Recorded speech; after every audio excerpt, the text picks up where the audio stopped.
Hello, I'm Adam Rutherford. I'm a scientist and a writer, but most importantly, I'm a member of the species Homo sapiens, the latest in a long line of ape-like creatures. Now, human beings may have their biological faults, such as back pain or problems during labour. But as a species, we're pretty successful. We've developed the ability to walk upright, to talk, and to reason. We're the product of millions of years of evolution, as Charles Darwin worked out from his observations of the world around him. Darwin transformed our understanding of nature and the teaching of science forever. But in this programme, we'll be asking whether that understanding is being threatened and whether that teaching is being undermined.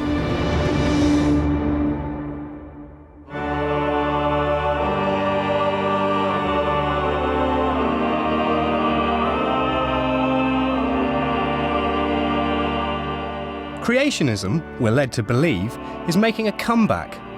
Adam and Eve are breaking out from the church, mosque and synagogue and moving into the classroom, the science classroom.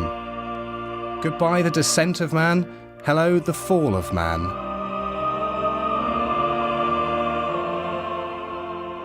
I want to examine the issues and find out whether people like me, atheists to the core, have got anything to worry about.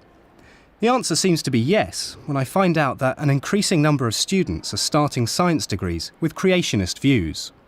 Well, in the first year evolution course, I think about 20% of them perhaps would profess overtly to be creationist, have creationist views, which I find quite surprising from my background and my training. And the issue is causing enough concern to prompt calls for teachers to be better equipped to deal with religion in science lessons.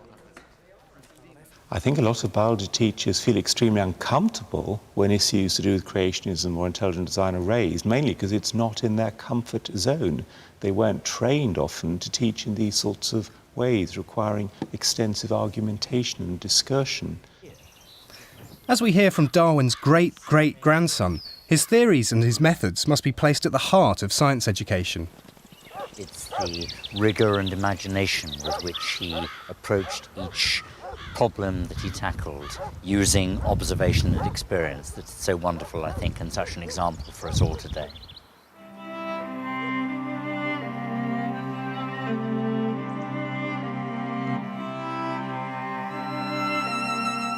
Darwin lived and worked here, Down House near Bromley in Kent.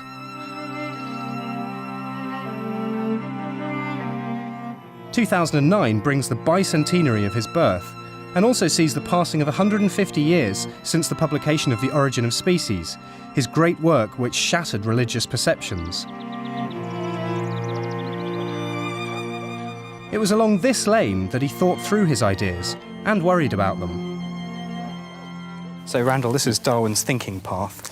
Do you think he was considering when walking here the wider implications of his theory? He must have been, very often. It was a great concern of his, and he would walk round this path every day 4 or 5 times and would have been thinking through every implication of the theory. Darwin delayed publishing his conclusions because of those implications, that we're not descended from Adam and Eve, we're just another species that evolved like all the others. He wanted to make sure he could counter every argument and satisfy every objection. For 150 years, no one has been able to undermine his theory using science rather than religion.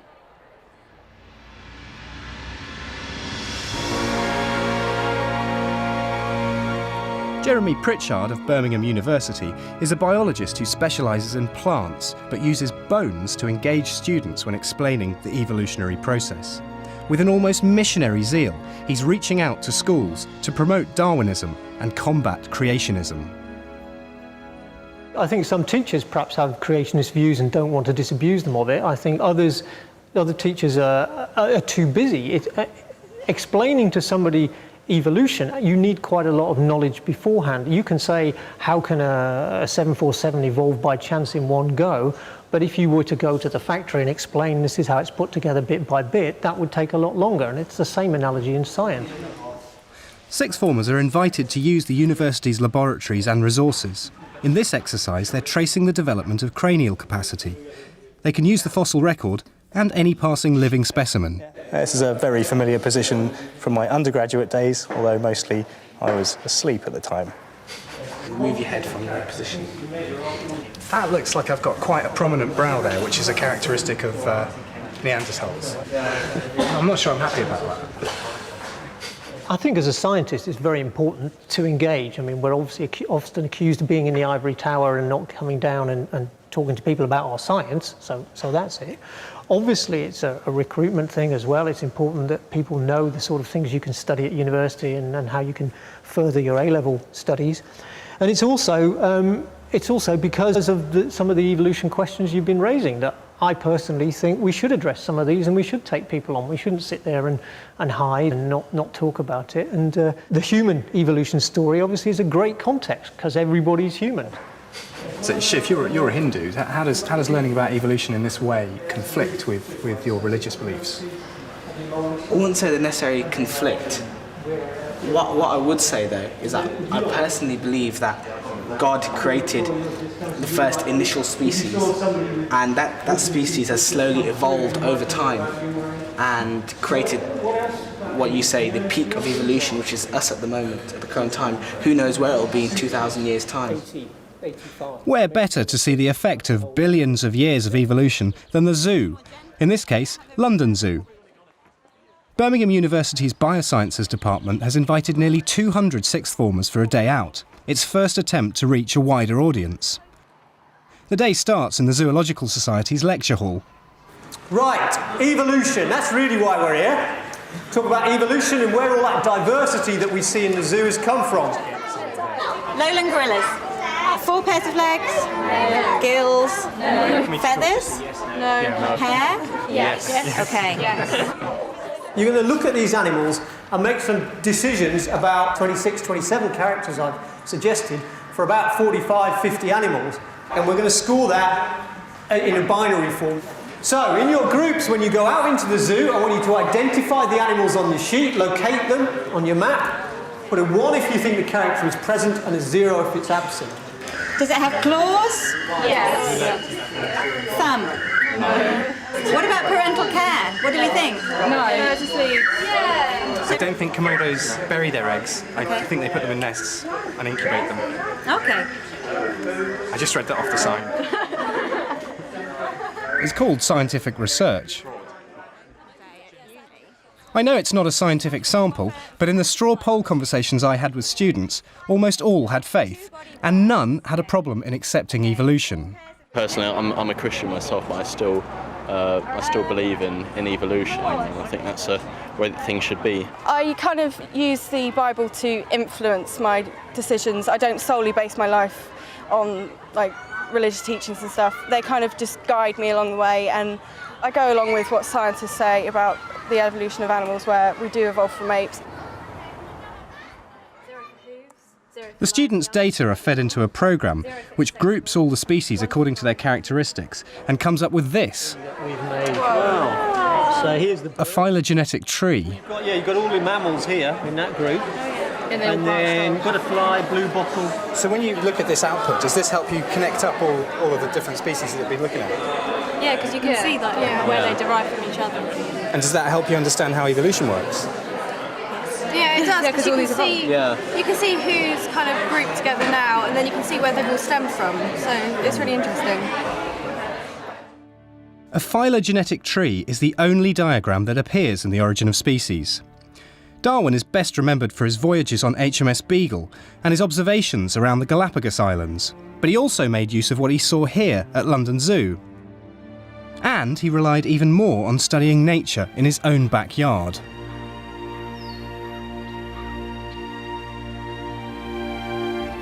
It was his open-air laboratory, and just here, for example, we've got one of the 54 kinds of gooseberry that he cultivated here, and this was artificial selection, which was comparable to what nature does in natural selection.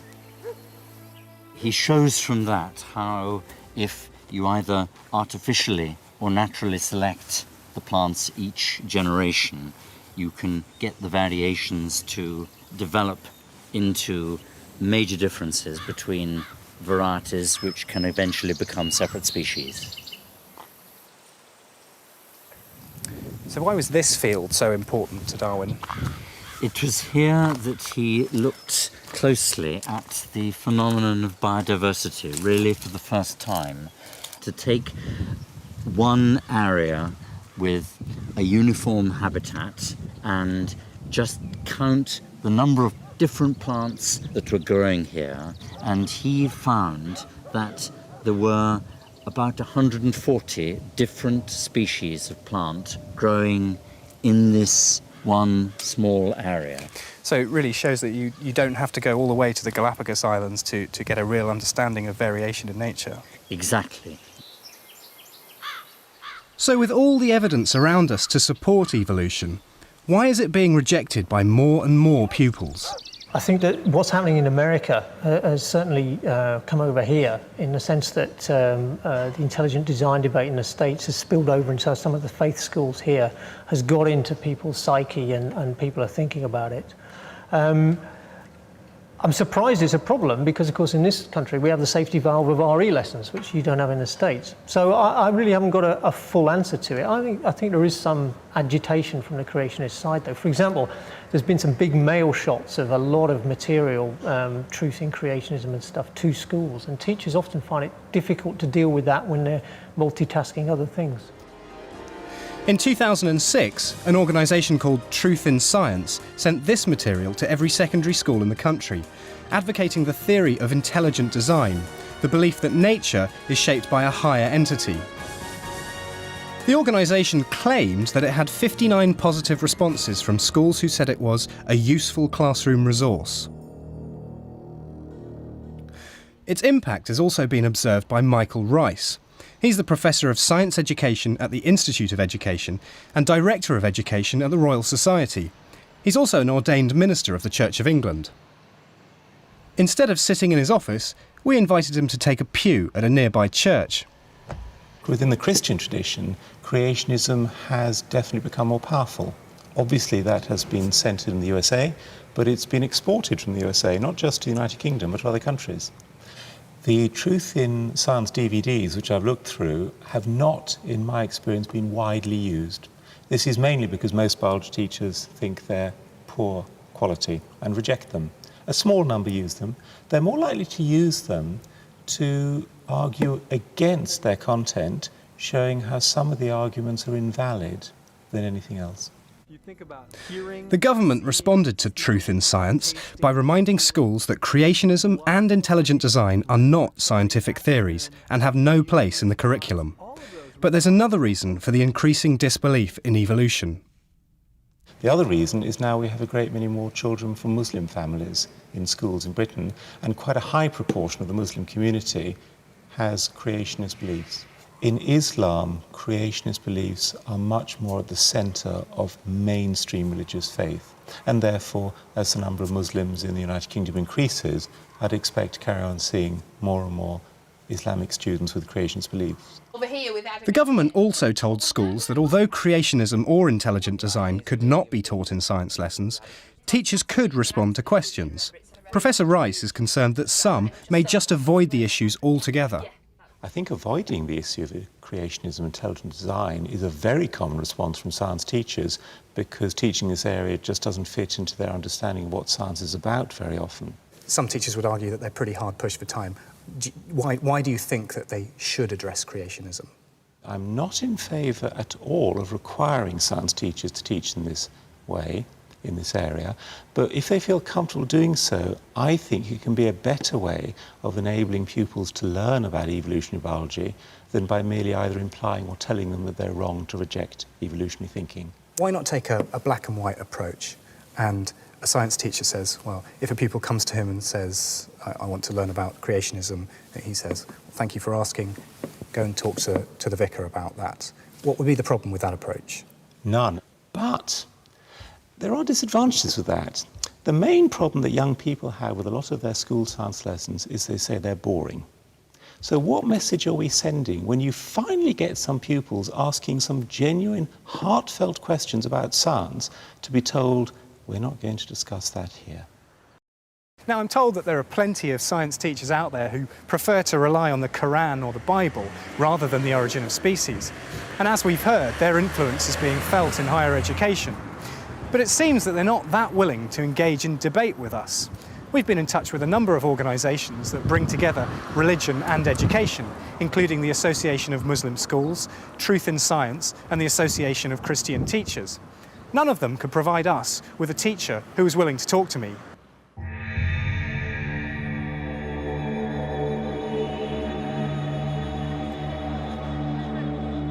I had better luck at the Natural History Museum, where I discovered that evolution can be taught with both a scientific and religious perspective.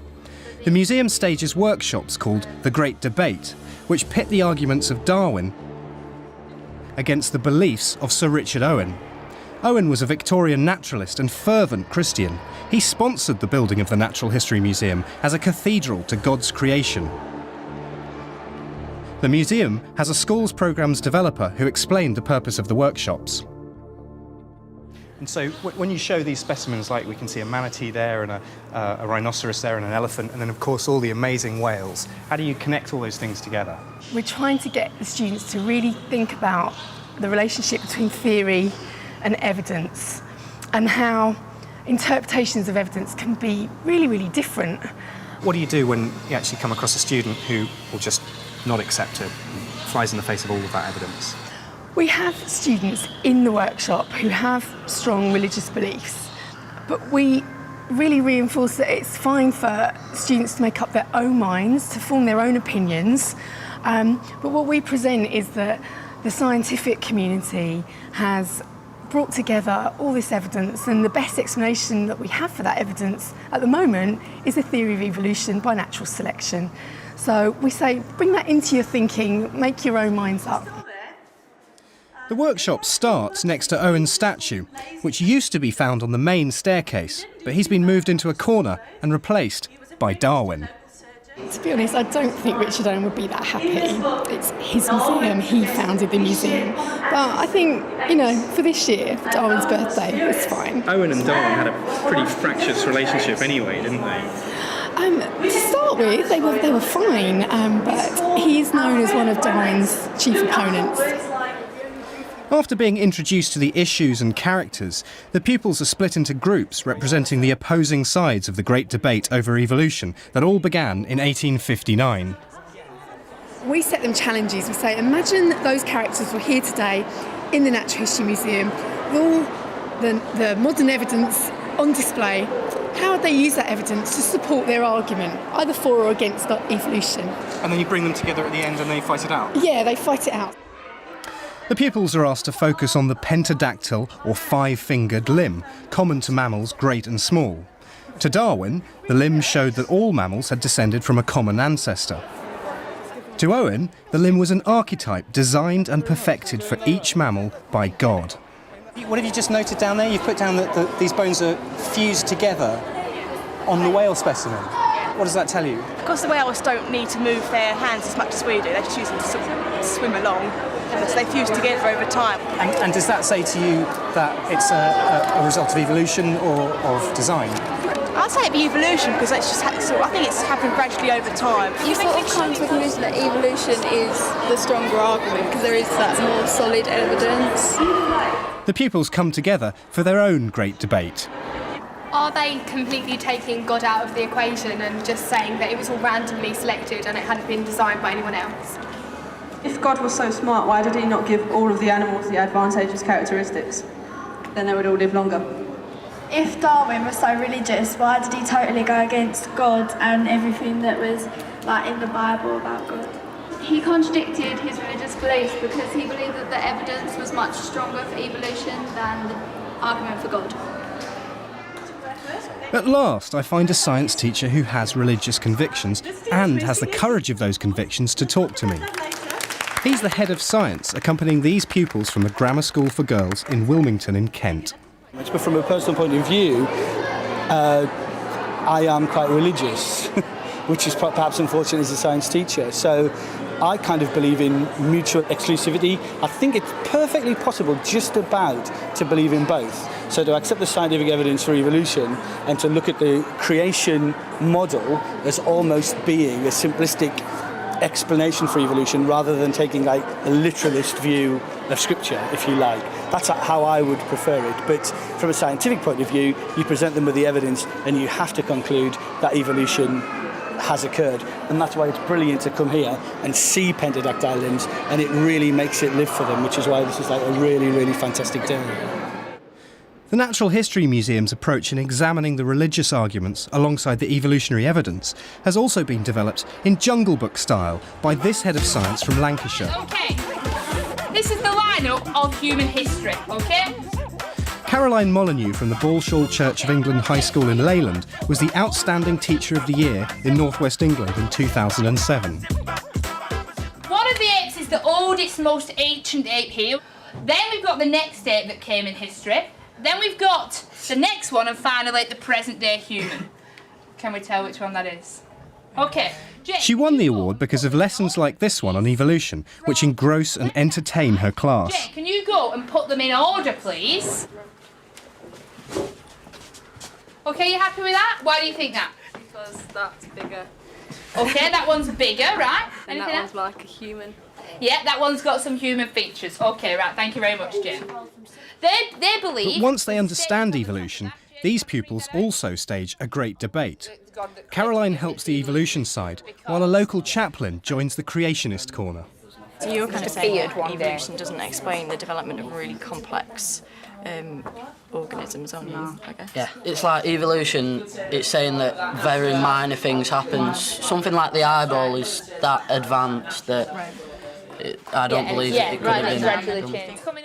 Interestingly, Darwin also worried about the origin of eyes, until he grasped what he described as the vastness of past ages, the millions of years that complex organs took to evolve. How do you know Darwin's theory is so trustworthy? Because you've got quite a bit of proof about how species changed after a certain amount of time, and he also proved about the same species, but how they changed differently in different areas. Yeah, but there's many gaps in science. But what gaps have you got for God? There's not a gap, it's just not there, full stop. Maybe he was the one who actually created evolution. Maybe he was left us here to adapt by ourselves. In general science, you know, if you can create some passion for it, then they're engaging, they're learning, and it's a real triumph, I think. By allowing children to argue not necessarily their opinion, you're facilitating their investigative skills and you're facilitating their empathy skills. Some people find it better to believe in something than nothing. Yeah, we do believe in something, that's evolution. I know exactly what the theories are and the evidence is for evolution, and I know exactly what the pupils need to know for the exams, which is at the end of the day what we're trying to teach them.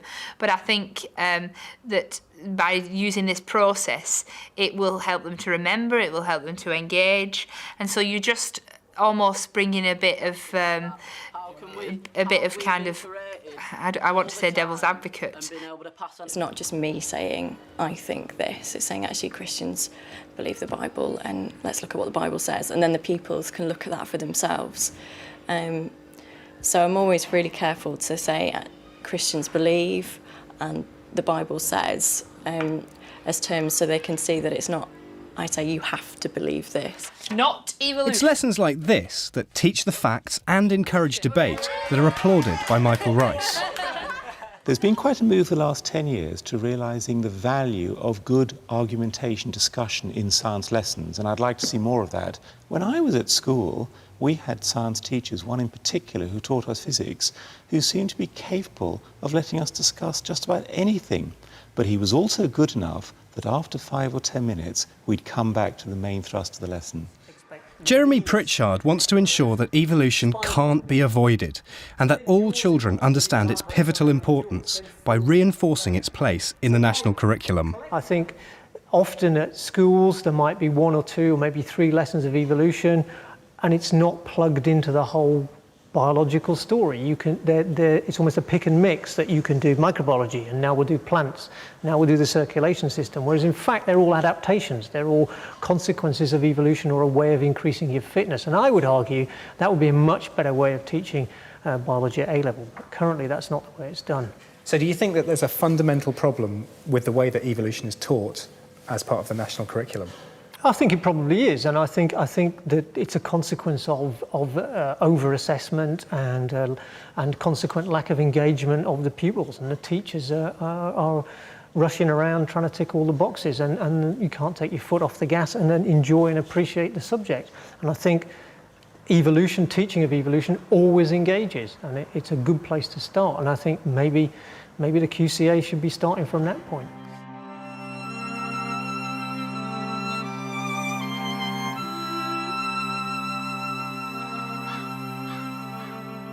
With all the shrill debate about teaching creationism and evolution in the media, it seems that the reality in the classroom is that it's far more calm.